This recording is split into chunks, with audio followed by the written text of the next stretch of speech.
কিয়ামতের দিন নবী সাল্লাল্লাহু আলাইহি ওয়াসাল্লামের কাছে কোরআনে আছে, ফাকাইফা ইযা জিনা মিন কুল্লি উম্মাতিন বিশাহীদ ওয়া জিনা বিকা আলা হাউলা'i শাহীদা। নবীকে বলছে আল্লাহ, বন্ধু আপনার উম্মতের প্রত্যেকের আমলনামা আমি আপনার হাতে দেখাবো, আপনার হাতে, আপনার সামনে পেশ করব, আপনি দেখে কথা বলবেন। আমার কাছে সুপারিশ আপনি কইরেন, মানা নাই, কিন্তু আপনি দেখে করবেন।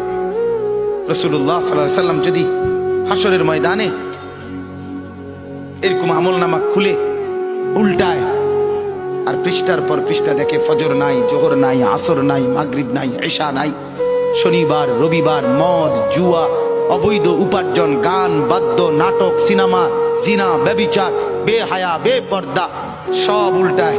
আল্লাহ নবী সাল্লাল্লাহু আলাইহি সাল্লাম তখন বলবে, উম্মত কি এটা? উম্মত আমার 23 বছরের